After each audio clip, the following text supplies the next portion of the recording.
hay unas declaraciones hoy de Hugo Álvarez Pérez. Hugo Álvarez Pérez, fíjense qué cosa más curiosa. Hugo Álvarez Pérez es el presidente de la Cámara de Cuentas de la República Dominicana y de manera curiosa, a pesar de la crisis en la que se ha metido la Cámara de Cuentas y a pesar de que están sometidos los miembros de la matrícula de Cámara de Cuentas y otros funcionarios, incluyendo el director de auditoría de la Cámara, a pesar de eso, la Cámara ha mantenido el cuidado de no salir los miembros de manera particular a dar declaraciones. Eso se ha respetado. El vocero de la Cámara de Cuentas es el presidente de la Cámara de Cuentas. No ocurrió así en el pasado y el resultado ya lo vivimos. Ahora, en medio de esta crisis, quien habla permanentemente es Hugo Álvarez Pérez, que es el presidente de la Cámara de Cuentas. No siempre habla para acertar. Creo que ha dado declaraciones muy penosas frente a la responsabilidad de un presidente de un órgano como la Cámara de Cuentas. El día pasado dijo, por ejemplo, que él no tenía nada que ver con la calidad de las auditorías que hacía la Cámara de Cuentas. Grave error. La propia ley que crea la Cámara de Cuentas establece las responsabilidades del presidente de la Cámara de Cuentas como tal, y una de sus responsabilidades es garantizar esto, la calidad y la forma idónea para los procedimientos contables que se implementan en un órgano como la Cámara de Cuentas. Hoy está diciendo el señor Álvarez Pérez que hay fallas en las auditorías que se hicieron al caso Odebrecht. Ya yo he contado aquí en informaciones que recibí bien temprano de cuando se estaba cerrando o se estaba haciendo el cotejo de las informaciones que se habían levantado a propósito de las investigaciones de las obras que había construido Odebrecht aquí en la República Dominicana, bajo la sospecha de que pudo haber sobrevaluación o de que pudo producirse en la ejecución de las obras inobservancia de la ley, sobre todo en la ley de compras y contrataciones públicas, de obras que iniciaron con un presupuesto y luego terminaron con un presupuesto que violaba la ley de compras y contrataciones públicas, porque fueron obras que debieron ser licitadas, su terminación o la remodelación que se le hacía en el proceso de construcción por los montos en que alcanzaron al momento ya de concluirse.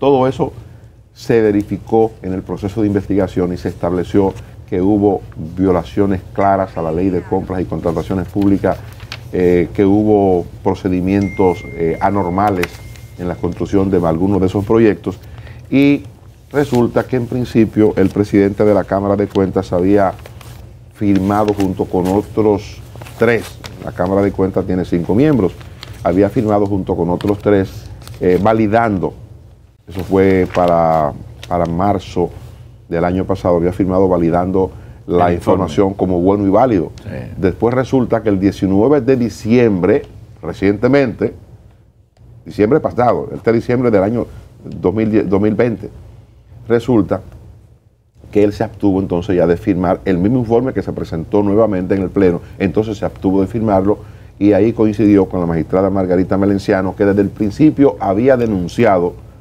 que el informe no se avenía a la realidad, al hallazgo que habían establecido los auditores de la Cámara de Cuentas, y que había el propósito de arreglar el informe, y ahí comenzó el tirijala que ha terminado donde ustedes ven.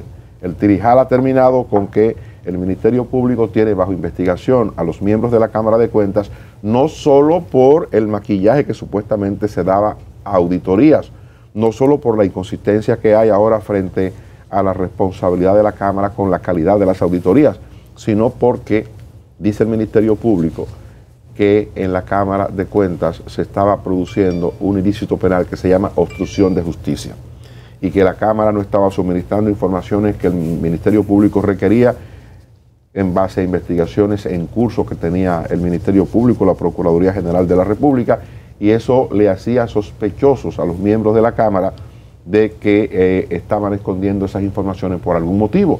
Pues uno no sabe cómo termina esto. Yo había dicho aquí hace unos días que se estaba evaluando la posibilidad de que este asunto se resolviera de la manera en que se resolvió en un momento la crisis de la Cámara de Cuentas, que era haciendo un juicio político a los miembros de la Cámara, porque lo otro sería irse por la parte penal, y si se van por la parte penal, eso va a ser un proceso muy complejo.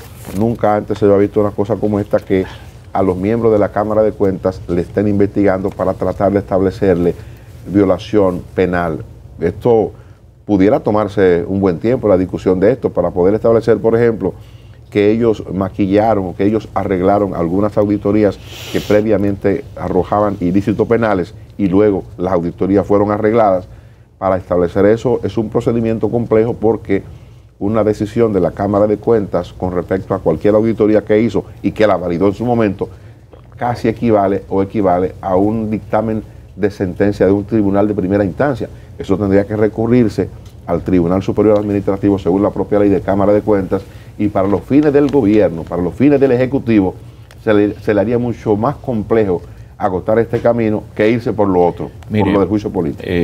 Yo creo que ese es un punto que apenas ha comenzado, el tema de la Cámara de Cuentas, y lo refleja las declaraciones, y veo una especie de media tours que ahora está haciendo el presidente de la Cámara de Cuentas. Media tour es cuando usted va a programas. Estuvo en un programa ayer, va a otro programa hoy. Es cuando usted hace un tour por los medios de comunicación. Sí. Media no es de mitad, sino que es media. O sea, es un tour por los medios. Media es de medios, sí, de comunicación. Usted le hace una visita a cada medio, entonces usted está en un media tour. Y creo que sí, que es válido que lo haga, porque hay funcionarios. Yo le mandé a invitar a quien más querido a venir al programa. Sí. Ojalá que se anime y que venga el doctor Hugo Álvarez Pérez. Yo creo que hay muchos temas que tratar con él. No, y él ya tuvo la magistrada gentileza. Margarita Valenciano. No, pero yo pensé que es ella una te iba a traer. dama que yo distingo mucho por su trayectoria en el servicio público, 45 años de servicio público. Pero yo pensé que a esta altura del juego yo te iba a tener aquí entre nosotros a la doctora Valenciano. Ellos no han querido. Bueno, pero inténtelo.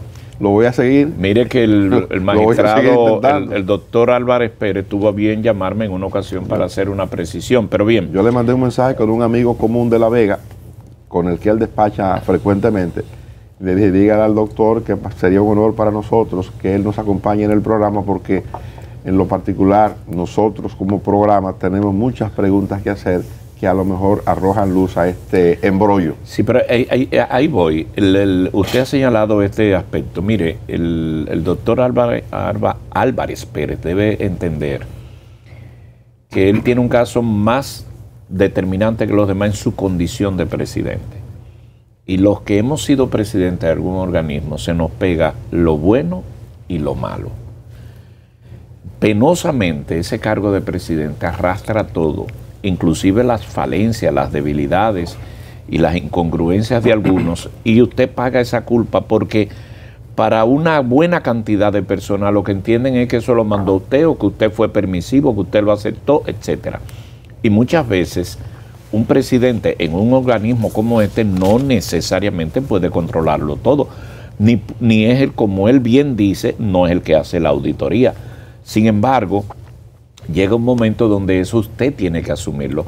Desde que eso llegó al Pleno, y ahí hay evidencias de que él se opuso junto con la doctora Valenciano, y que se devolvió y ha dicho, y dijo en el día de ayer, que habían auditores que tenían temor, ya ahí había un problema.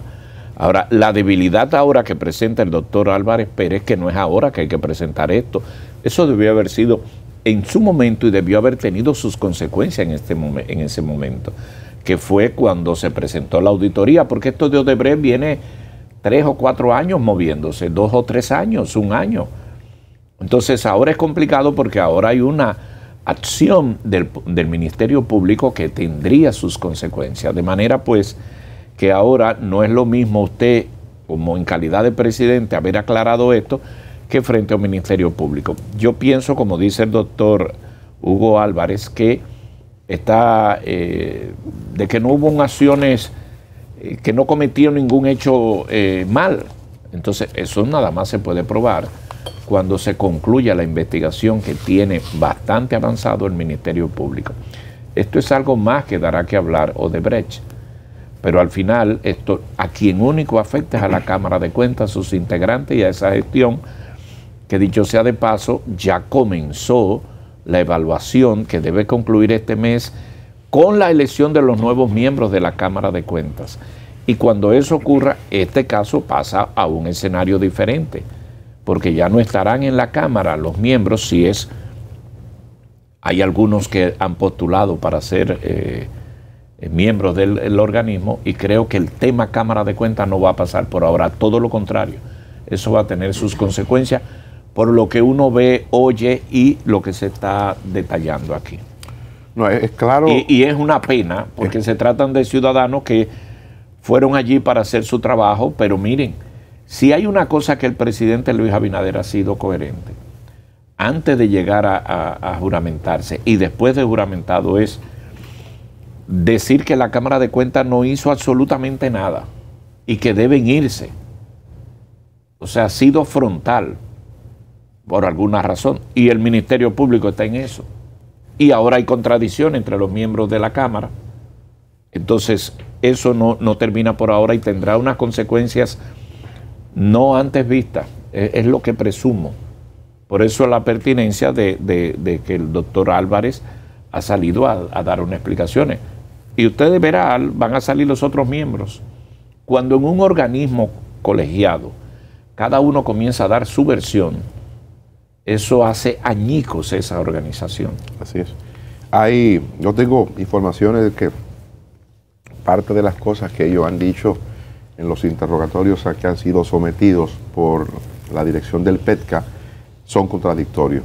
Una versión queda uno, una versión queda otro, y al final de cada una de estas versiones el Ministerio Público se pudiera hacer su propia idea para decidir si finalmente se produce una investigación que la lleve el Ministerio Público y que trate de establecer ilícitos penales para los miembros de la Cámara de Cuentas, los que resulten responsables, compromisarios con acciones irregulares, o si eso se para ahí y se alienta lo que yo he dicho, que he recibido como información también, de irse por la parte del juicio político. Habría que ver qué pasa.